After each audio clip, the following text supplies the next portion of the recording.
Soybean की बोरी में गांजा छिपा के ला रहे थे, 3 लोग पकड़े गए। ऐसी खबरें हर अखबार में प्रतिदिन निकलती हैं, चाहे वो उत्तर प्रदेश का अखबार हो, चाहे दिल्ली का हो, चाहे बंगाल का हो, चाहे बिहार का हो। ऐसा कोई अखबार नहीं है जहां प्रतिदिन नशा तस्करी की खबर नहीं आती। और कड़वी सच्चाई यह भी है, भारत का चाहे वो लॉ कॉलेज हो, चाहे इंजीनियरिंग कॉलेज हो, चाहे मेडिकल कॉलेज हो, चाहे बीएड कॉलेज हो, सिंपल बीए, बीएससी, बीकॉम का कॉलेज हो, या कोई यूनिवर्सिटी हो, ऐसा कोई भी यूनिवर्सिटी कॉलेज नहीं है जहां पे ड्रग स्मगलिंग नहीं हो रही है, जहां नशे की खेप नहीं पहुंच पा रही है। और अब तो हालत ये 10वीं 12वीं के स्कूलों तक पहुंच चुकी है। 10वीं 12वीं के लड़कों को ही नशेड़ी बना के उन्हीं से नशा बिचवाया जा रहा है और बाकी लड़कों को दिया जा रहा है। ये पंजाब में जो कन्वर्जन है उसका मूल कारण है ड्रग। मणिपुर जो जल रहा है उसका मूल कारण है ड्रग। इस नशा तस्करी को रोकने के चक्कर में कितने हमारे पुलिस के जवान बलिदान हो चुके हैं, कितने लोग मारे जा चुके हैं। और सबसे बड़ी बात, इस नशे के कारण हमारी संस्कृति बर्बाद हो रही है। लड़के नशेड़ी हो रहे हैं, लड़कियां नशेड़ी हो रही हैं। जब नशेड़ी हो जाते हैं फिर उनके अंदर फुहड़ता भर जाती है, फिर अश्लील फिल्में देखना शुरू करते हैं, अश्लील गाने सुनना शुरू करते हैं। एक बार वो ड्रग एडिक्ट हुए, उसके बाद फिर एक के बाद एक के बाद एक के 10 और बीमारियां उनको लग जाती हैं। सबसे बड़ा जो हमारे खतरा है, व्यापारी वर्ग के बच्चे नशेड़ी हो रहे हैं। इस देश को चलाने वाला जो व्यापारी वर्ग है, जो अग्रवाल समाज है, जो माहेश्वरी समाज है, जो मारवाड़ी समाज है, जो जैन समाज है, जिनके 1 या 2 ही बच्चे होते हैं, वो भी नशेड़ी होते जा रहे हैं। और बड़े प्लांट में उनको नशेड़ी बनाया भी जा रहा है। पूरी मैपिंग हो गई है, क्योंकि उनको पता है ये बड़े घर का लड़का है, करोड़ों का मालिक है, इसको नशेड़ी बनाओ, खूब पैसा आएगा। भारत को बर्बादी की तरफ ले जाया जा रहा है इस नशे के कारण, इस नशे के जरिए। दुर्भाग्यवश न संसद में इस पे चर्चा हो रही है, न सुप्रीम कोर्ट में चर्चा हो रही है। आए दिन खबरें आती रहती हैं, नशा तस्कर पकड़ा गया, छापा पड़ा, लेकिन कभी ये नहीं छपता कि हाँ नशा तस्कर को फांसी हो गई, नशा तस्कर की 100% प्रॉपर्टी जब्त हो गई, नशा तस्कर की नागरिकता खत्म हो गई। और वो क्यों नहीं छपता? क्योंकि हमने ऐसा कोई कानून ही नहीं बनाया। ड्रग स्मगलिंग हमारे लिए इतना बड़ा खतरा है, इसके बावजूद भारतीय न्याय संहिता में हमने एक कोई चैप्टर डाला नहीं ऑफेंस ड्रग के लिए।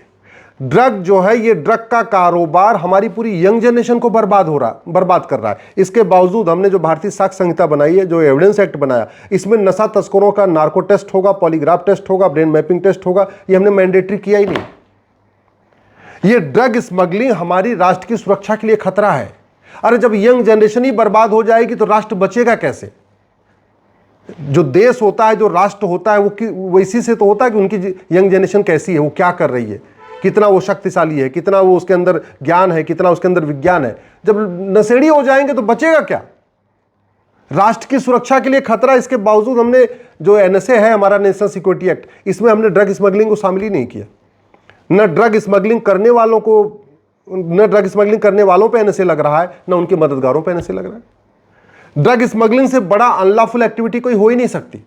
और हमारे पास अनलॉफुल एक्टिविटी है, कानून है, यूएपीए है, लेकिन न ड्रग स्मगलर्स के ऊपर यूएपीए लग रहा है, न ड्रग स्मगलर के मददगारों पे यूएपीए लग रहा है।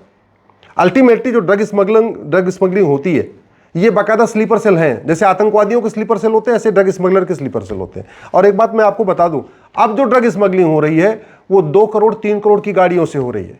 वो छोटी छोटी मारुति की 5 लाख 10 लाख या टाटा की 10 लाख की गाड़ी से नहीं हो रही है। अब जो ड्रग स्मगलिंग हो रही है वो आरडी से हो रही है, बीएमडब्ल्यू से हो रही है, हाई प्रोफाइल गाड़ियों से हो रही है। उस पर सांसदों का स्टिकर लगा हुआ है, उस पर जजों का स्टिकर लगा हुआ है। ऐसे हाई प्रोफाइल वीवीआईपी नंबर है, 1111 ऐसे नंबरों से हो रही है, 0001 ऐसे, मतलब वीवीआईपी नंबरों से हो रही है। ऐसी लग्जरी गाड़ियां, उनके वीवीआईपी नंबर, सामने वाले पुलिस वाले देख के रोकते भी नहीं गाड़ी कि पता जज साहब जा रहे होंगे, सांसद जा रहे होंगे, मंत्री जा रहे होंगे। बाकायदा उस पर सांसद विधायक मंत्री का स्टिकर भी लगा होता है। क्यों ये सब चल रहा है? क्योंकि हमने कानून को कठोर नहीं बनाया। सिंगापुर में पहले ये नियम था कि जैसे आप सिंगापुर में जाओगे, आपको जो वहाँ पे इमिग्रेशन सर्टिफिकेट होगा, उस सर्टिफिकेट के पीछे एक लाल रंग का स्टैंप लगा दिया जाता था। उसमें लिखा रहता था कि अगर आपके पास ड्रग मिली तो आपको देखते गोली मार दी जाएगी। उसके बाद थोड़ा विवाद हुआ तो उन्होंने फिर वो देखते गोली मारने वाला हटा दिया। अब उन्होंने क्या कर दिया, फांसी देने का कानून बना दिया। एक भारत का ही व्यक्ति सिंगापुर में 900 ग्राम गांजा के साथ मिला था, मात्र 900 ग्राम गांजा। यहाँ तो 9-9 कुंटल गांजा मिलता रहता है। मात्र 900 ग्राम गांजा मिला था, सीधे उठा के फांसी दे दिया। सिंगापुर में नियम है कि 6 महीने के अंदर फांसी होगी अगर आपने ड्रग स्मगलिंग किया। ऐसा कानून हम क्यों नहीं बना दे रहे? हमारी पूरी यंग जनरेशन बर्बाद हो रही है, हम ऐसा कानून क्यों नहीं बना रहे? कानून बनाने की तो कोई लागत भी नहीं आती। हम ड्रग स्मगलर की नागरिकता खत्म करने के लिए कानून क्यों नहीं बना रहे? ड्रग स्मगलिंग का पूरा खेल जो चल रहा है उसका मूल कारण है भ्रष्टाचार। अल्टीमेटली जो ड्रग स्मगलर का पूरा काम करते हैं, इसमें कहीं एसडीएम भी मिले होते हैं, कहीं एडीएम भी मिले होते हैं, कहीं हवलदार कोई मिला होता है, कोई थानेदार मिला होता है, कोई ना कोई इसमें नेक्सस पूरा रहता है। कई जगह पार्षद मिले होते हैं ड्रग स्मगलर के साथ, कहीं कहीं प्रधान मिले होते हैं, कहीं सांसद मिले होते हैं, कहीं विधायक मिले होते हैं। ड्रग स्मगलर पॉलिटिकल पार्टियों को अच्छी फंडिंग भी कर रहे हैं, ड्रग स्मगलर नेताओं को अच्छी फंडिंग कर रहे हैं। और ये सारा कारोबार इसलिए चल रहा है कि प्रिवेंशन ऑफ करप्शन एक्ट हमारा महा घटिया है, महा सड़ा हुआ है। पता नहीं ना तो ड्रग स्मगलिंग को हम जघन्य अपराध घोषित कर रहे हैं, ना हम भ्रष्टाचार को जघन्य अपराध घोषित कर रहे हैं। और जब जघन्य अपराध घोषित नहीं करेंगे, लोगों को आजीवन कारावास, फांसी नहीं होगा, नागरिकता खत्म नहीं होगी, तो कानून का खौफ नहीं होगा, खौफ नहीं होगा तो ड्रग स्मगलिंग चलेगी, और ड्रग स्मगलिंग चलेगी तो हमारी यंग जनरेशन बर्बाद हो जाएगी। ड्रग स्मगलिंग का पूरा कारोबार जो चलता है हवाला के जरिए चलता है, कैश में चलता है, ऑनलाइन बहुत कम होता है, बैंक के जरिए ट्रांजैक्शन बहुत कम होता है, मैक्सिमम जो होता है हवाला के जरिए चलता है। हवाला का मूल कारण बड़ी नोट। मुझे समझ में नहीं आ रहा है 100 रुपए से बड़ी नोट चल किस लिए रही भारत में, जब 80% लोग भारत में प्रतिदिन 100 रुपए से कम खर्च करते हैं, और जो 20% लोग 100 रुपए से ज्यादा खर्च करते हैं उन सबके पास एटीएम, पेटीएम, भीम, UPI, debit card, credit card है। आज की डेट में चाय बेचने वाला, पान बेचने वाला, गोलगप्पे बेचने वाला, जूता बनाने वाला, पंचर बनाने वाला भी पैसा ऑनलाइन ले रहा है। फिर ये 500 की नोट चल किस लिए रही है?